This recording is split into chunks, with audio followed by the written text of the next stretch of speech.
Avec vous Christophe Dansette. Bonjour Christophe. Bonjour Pauline. Les ambassadeurs de l'Union européenne se réunissent à partir d'aujourd'hui pour examiner un 6e paquet de sanctions contre la Russie, évoqué en début de semaine. On en parlait avec notre correspondante Alix Le Bourdon.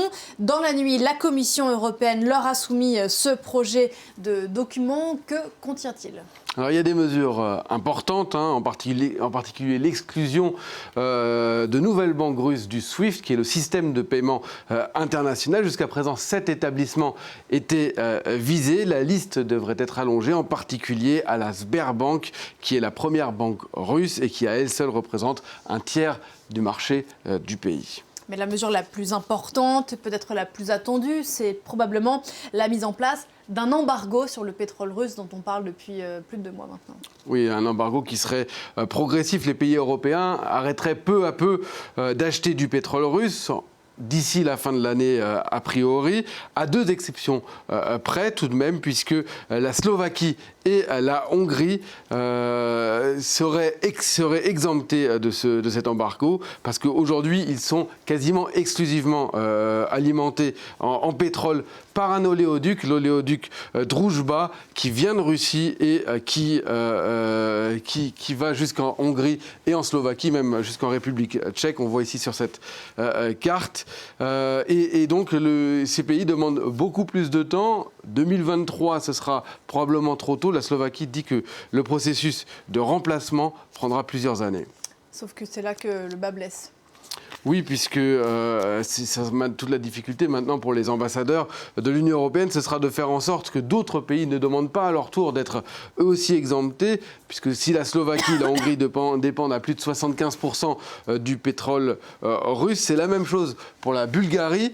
La République tchèque, elle aussi, est fortement dépendante de ce pétrole russe et tous ces pays auront du mal à se passer de ce pétrole. Il va donc falloir avoir des négociations assez subtiles, trouver des solutions originales, peut-être d'entraide, pour que l'unanimité des ambassadeurs vote le texte, probablement demain et encore plus probablement vendredi. Alors, si les négociations aboutissent et si des alternatives sont trouvées, se pose cette question.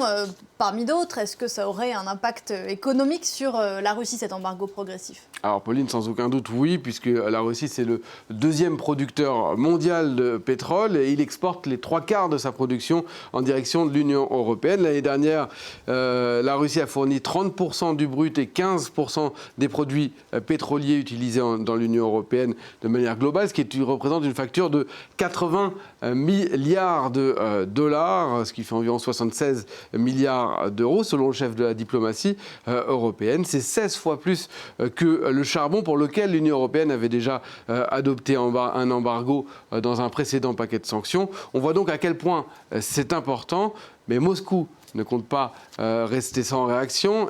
Les Russes veulent à leur tour adopter des sanctions contre les pays de l'Union européenne. Est-ce que l'Europe, autre question, ne se tirerait pas une balle dans le pied ? Est-ce qu'il n'y a pas un risque que ça coûte très cher aux Européens ? Oui, parce qu'il y a d'abord ces représailles russes que j'évoquais à l'instant, mais il y a aussi les prix du pétrole qui mécaniquement risquent de grimper. On sait qu'ils dépassent déjà les $100 le baril, et ce qui est beaucoup. Et plus généralement, cela pousse aussi l'ensemble des prix de l'énergie vers le haut, à l'origine d'une grande partie de l'inflation qu'on connaît dans le monde et aussi en Europe, qui est au plus haut depuis 40 ans. D'ailleurs, les États-Unis, de leur côté, n'encouragent pas vraiment les Européens à adopter cet embargo parce qu'ils redoutent que ça se retourne contre eux aussi avec ces prix du pétrole et notamment les prix à la pompe qui sont importants et qui provoquent l'inflation. Alors on parle d'un éventuel embargo progressif sur le pétrole mais pas sur le gaz.